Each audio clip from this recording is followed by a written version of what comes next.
Halo teman-teman, apa kabar nih hari ini? Kembali lagi dengan aku, Kak Via, dengan mata pelajaran IPS. Wah, gak kerasa banget nih, sekarang udah pertemuan ketiga aja. Semoga kita masih tetap semangat ya. Dan hari ini kita akan bahas mengenai karakteristik geografis Indonesia sebagai negara maritim dan negara agraris. Nah, mungkin kita udah sering dengar nih tentang negara maritim dan agraris. Oleh karena itu, kita langsung next aja ke slide selanjutnya. Wah, sebelum kita memulai, kita harus tahu dulu ciri-ciri negara maritim itu seperti apa sih? Nah, ini ada hubungannya dengan lagu yang liriknya Nenek Moyangku Seorang Pelaut. Nah, jadi Indonesia itu memang benar sekali merupakan negara maritim yang sangat kuat, sehingga tidak jarang kita punya lagu atau mungkin kita bisa bilang kalau nenek moyang kita itu seorang pelaut, teman-teman. Dan dari melihat ciri-cirinya nih, ada 3 ciri utama yang selalu dan pasti dimiliki oleh negara-negara maritim. Yang pertama adalah memiliki luas laut yang lebih besar atau lebih luas dibandingkan dengan luas daratan. Jadi laut itu lebih luas daripada darat nih. Wah, maksudnya kayak apa ya? Jadi, Indonesia itu terdiri dari 2/3-nya itu adalah laut. Sedangkan untuk daratannya itu hanyalah 1/3 dari wilayahnya.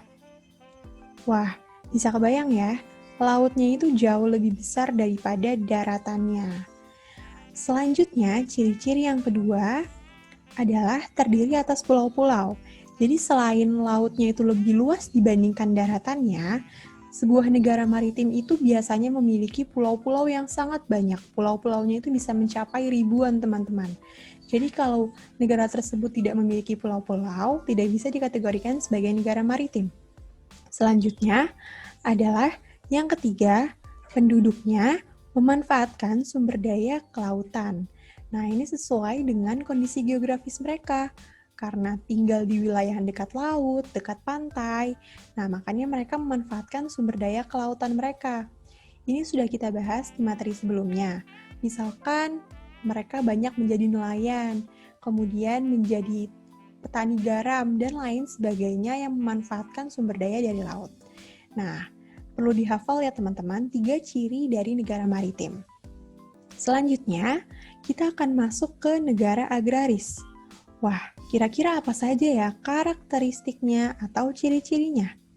Yang pertama, sebagian besar penduduknya bekerja sebagai petani yang mengolah lahan pertanian. Sebagai negara agraris, Indonesia itu memiliki sawah yang sangat banyak. Tidak harus sawah ya, perkebunan juga, hutan juga. Nah, karena mayoritas penduduk kita itu bekerja sebagai petani atau bisa mengolah lahan pertanian, perkebunan, maka kita bisa dikategorikan sebagai negara agraris. Kemudian yang kedua, memiliki lahan subur yang sangat cocok untuk pertanian dan perkebunan.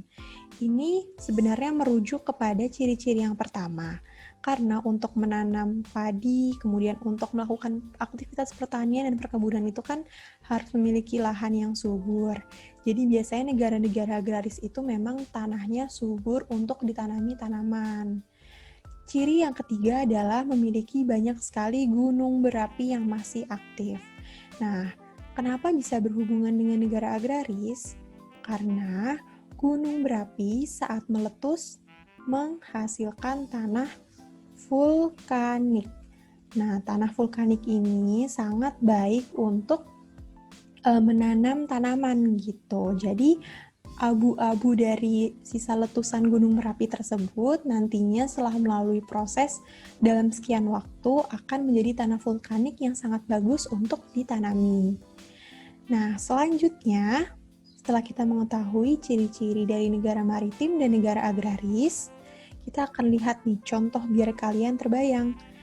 Nah, negara agraris nih, kira-kira yang mana ya? Yang kiri atau yang kanan? Nah, ini adalah contoh gambaran dari negara agraris. Jadi banyak sawah atau pertanian, kemudian perkebunan juga banyak. Sedangkan untuk negara maritim identik dengan laut. Oleh karena itu, masyarakatnya banyak memanfaatkan laut, misalkan ini untuk tambak garam. Kemudian ada juga yang memang menjadi nelayan untuk mengambil ikan, udang, dan lain-lainnya. Jangan sampai tertukar mana yang agraris, mana yang maritim ya. Selanjutnya, setelah kita mempelajari dua hal tadi, kita harus tahu nih, seberapa kaya sih Indonesia, dan kita akan mencari tahu tentang kekayaan alam di Indonesia. Wah, banyak sekali ya. Kita lihat dulu nih, dari yang pertama, hutan. Seperti yang kita ketahui, hutan di Indonesia itu sebenarnya sangat banyak dan sangat luas gitu. Indonesia itu merupakan negara ranking ketiga atau negara dengan hutan terluas nomor 3 di dunia. Seluas apa sih Kak hutan di Indonesia? Luasnya mencapai 99 juta hektar loh. Bayangin, 1 hektar aja udah luas banget, apalagi 99 juta hektar. Selanjutnya, kekayaan alam Indonesia itu adalah lautan. Lautan itu memiliki sumber daya alam dan bawah laut yang beragam. Nah, ini udah kita bahas, nggak harus diragukan lagi kalau misalkan lautan itu sangat kaya di Indonesia. 2/3 wilayah Indonesia adalah lautan loh. Nah, selanjutnya adalah minyak bumi. Nah, untuk minyak bumi, gas alam, dan batu bara, ini berarti tentang pertambangan. Indonesia itu juga sangat kaya akan minyak bumi. Kemudian gas alam. Bahkan gas alam itu di Indonesia mencapai 1,5% dari jumlah cadangan gas bumi di seluruh dunia. Selanjutnya, Indonesia juga kaya akan batu bara. Dan ini contoh batu bara. Jadi bentuknya memang seperti arang ya teman-teman, tapi ini batu bara. Buat kalian yang masih belum tahu, apa sih kegunaan dari batu bara?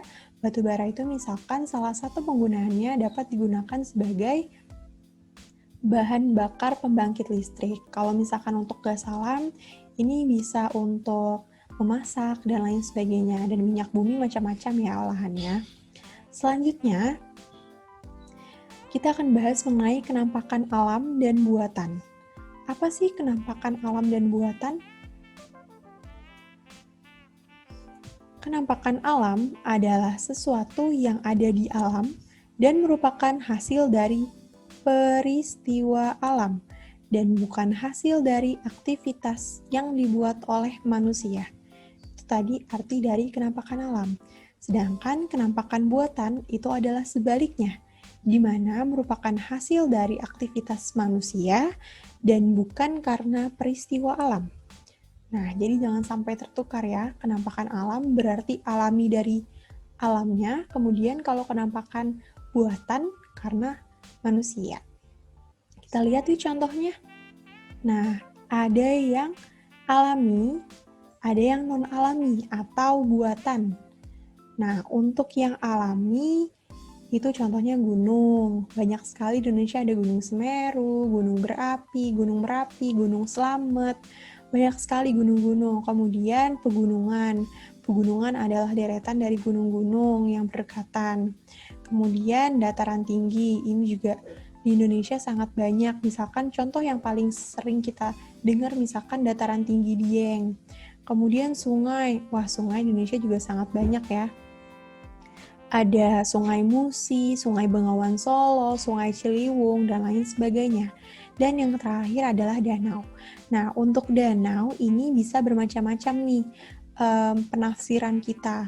Tapi untuk situasi ini, danau yang diasumsikan itu adalah danau alami yang memang danaunya itu merupakan cekungan dari alam. Contoh danau yang alami bukan buatan manusia adalah Danau Toba, teman-teman. Nah, sekarang kita akan bahas tentang kenampakan buatan atau kenampakan non-alami. Yang pertama adalah waduk. Nah, waduk itu yang kayak gimana sih, Kak? Waduk itu adalah bendungan. Biasanya itu memang dibuat oleh manusia untuk menampung air yang sangat banyak. Jadi, airnya bisa dialirkan ke rumah-rumah warga, kemudian ke sawah. Ada juga yang memang untuk membuat pembangkit listrik dan lain sebagainya. Contoh waduk yang paling terkenal di Indonesia itu adalah Waduk Jatiluhur. Nah, kemudian kebun binatang ini juga dibuat oleh manusia untuk tempat pengembangbiakan hewan atau satwa-satwa. Pelabuhan juga merupakan kenampakan buatan yang dibuat manusia. Gunanya untuk apa? Untuk transit kapal-kapal, untuk melakukan perdagangan, untuk tempat transportasi, dan lain sebagainya. Dan yang terakhir adalah pemukiman penduduk yang pasti disebabkan dan dibuat oleh aktivitas manusia. Nah, ini adalah contoh kenampakan alam dan buatan yang hanya sebagian kecil dari segala macam contoh yang ada dalam kehidupan kita sehari-hari. Nah, sepertinya itu aja nih materi untuk hari ini. Gampang dimengerti ya, dan mungkin sudah sangat familiar nih materinya, karena sering dibahas juga dalam kehidupan sehari-hari. Oke, terima kasih. Dan semangat ya belajarnya. Semangat dari Kak Via. Sampai ketemu hari Sabtu nanti dan kita akan sama-sama belajar di kelas. Sampai jumpa teman-teman.